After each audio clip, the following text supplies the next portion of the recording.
Olá pessoal, nesta aula nós iremos dar continuidade ao estudo das cônicas, tratando agora das hipérboles.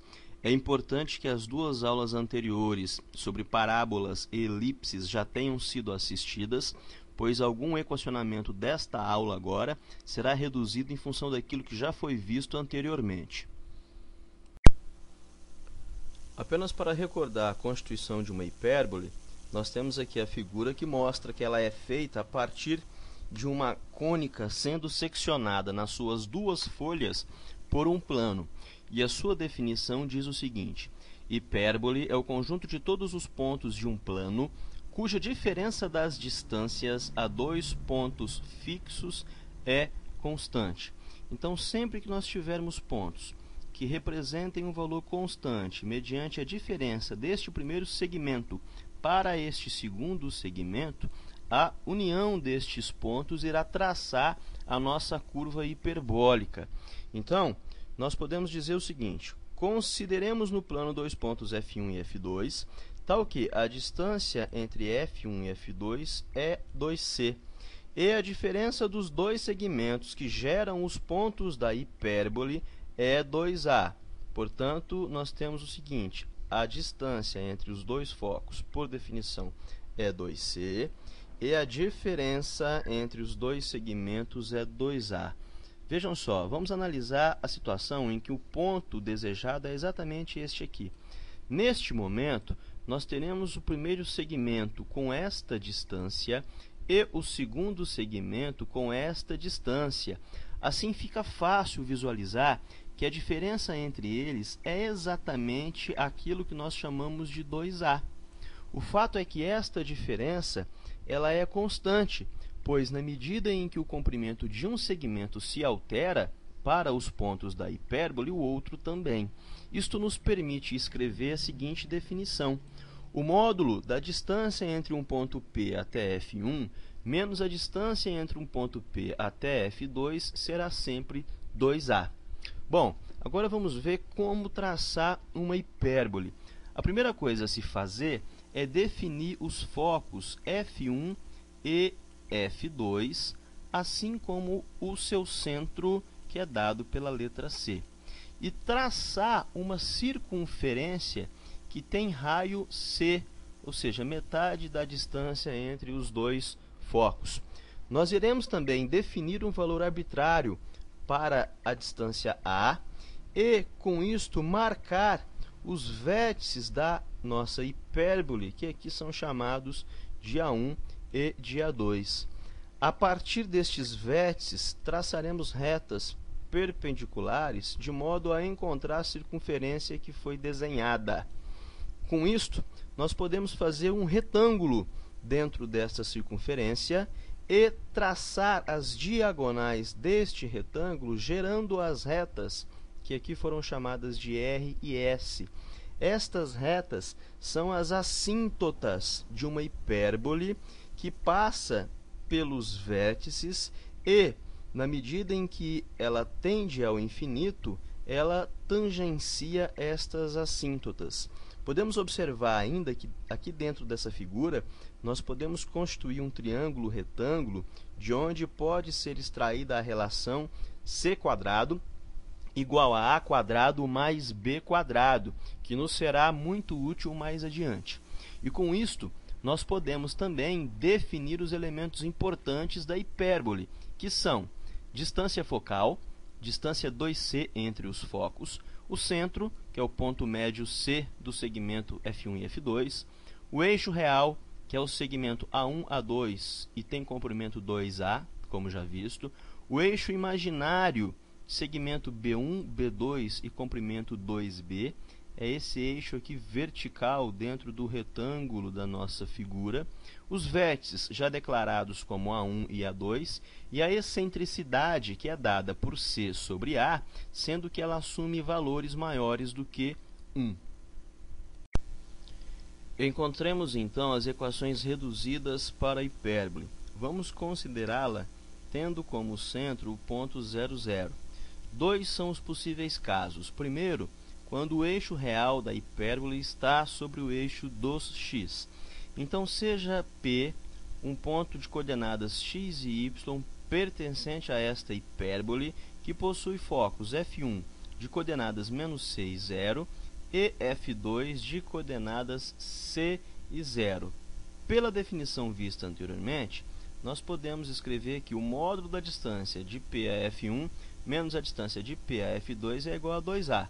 E se nós encararmos estes segmentos de distância na forma de vetores, nós podemos fazer com que F1P menos F2P seja escrito por essa expressão aqui, que representa a diferença das coordenadas x e y sendo elevadas ao quadrado dentro de uma raiz. Ou seja, podemos dizer que o módulo da raiz de x mais c ao quadrado mais y menos 0 ao quadrado menos raiz de x menos c ao quadrado mais y menos 0 ao quadrado é igual a 2a.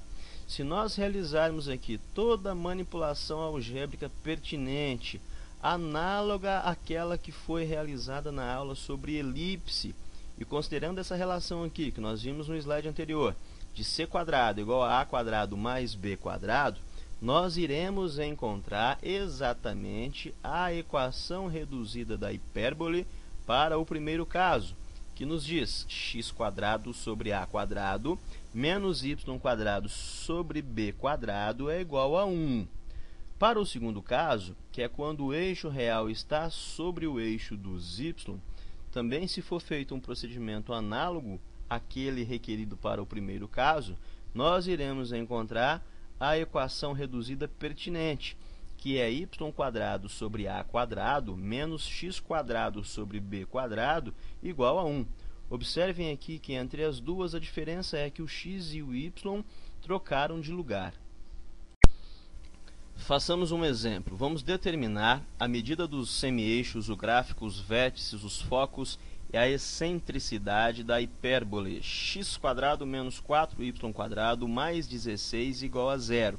Então, o primeiro a se fazer é transformar essa equação na sua forma reduzida. Vamos trocar o 16 de lugar, ficando com x quadrado menos 4y quadrado igual a menos 16. E, em seguida, dividir todos os elementos por menos 16. Observe que do lado esquerdo da igualdade os sinais irão se alterar.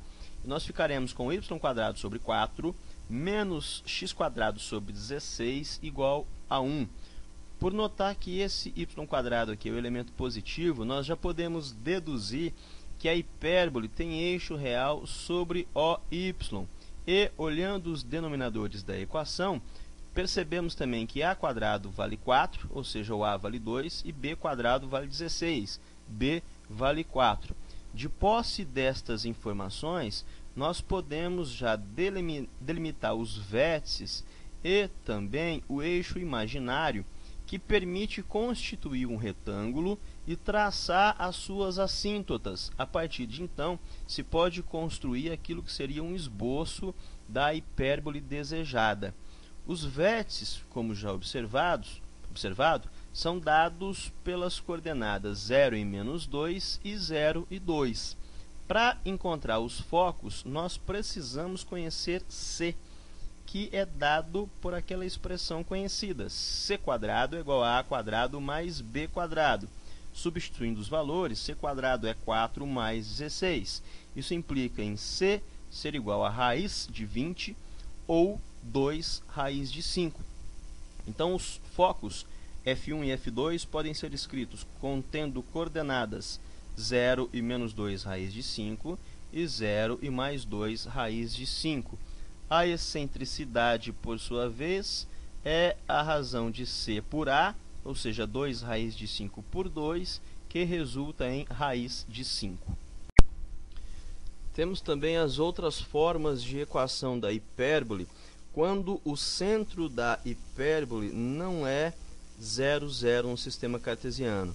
Então, nós iremos considerar apenas os casos em que os eixos da nossa hipérbole são paralelos aos eixos coordenados x e y. E o primeiro destes casos é quando o eixo real é paralelo ao x. Então, para expressar em relação ao sistema original, nós iremos utilizar aquelas fórmulas de translação que foram vistas desde a aula de parábolas, que nos dizem que o x' é x menos h e o y' é y menos k. Nós iremos unicamente substituir esses valores na equação reduzida, aonde nós tínhamos x e aonde nós tínhamos y, ficando com x menos h quadrado sobre a quadrado menos y menos k quadrado sobre b quadrado igual a 1. E para o segundo caso, onde o eixo real é paralelo ao eixo dos y, nós teremos y menos k quadrado sobre a quadrado menos x menos h quadrado sobre b quadrado igual a 1. Façamos mais um exemplo. Vamos determinar uma equação da hipérbole que possui vértices 1 e menos 2, 5 e menos 2, e se sabe que um dos seus focos tem coordenadas 6 e menos 2. Vejam só com essas informações já é possível traçar um esboço da hipérbole, uma vez que nós temos aqui os dois vértices.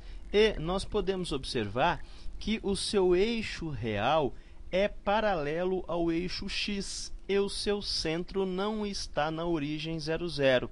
Então, uma hipérbole com estas características é dada por essa equação aqui, x menos h quadrado sobre a quadrado menos y menos k quadrado sobre b quadrado é igual a 1.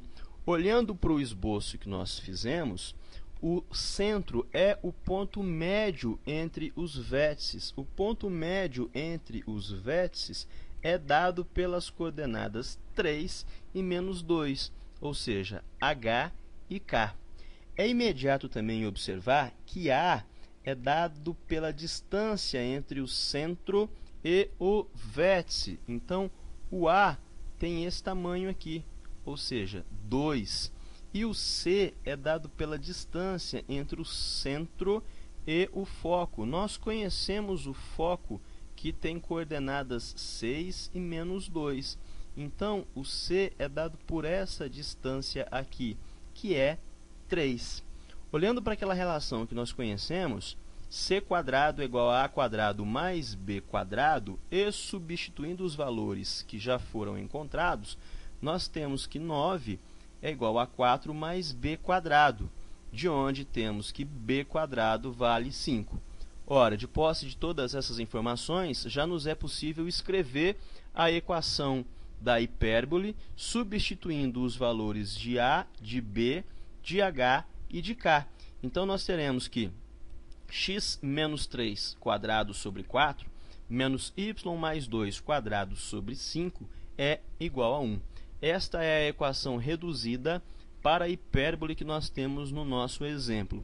Se nós continuarmos manipulando algebricamente essa equação, e se nós eliminarmos os denominadores, desenvolvermos os quadrados e ordenarmos os termos, assim como foi feito para um exemplo lá da aula de elipse, nós iremos encontrar uma equação que se equivale a essa primeira, que é a seguinte: 5x² menos 4y² menos 30x menos 16y mais 9 igual a 0.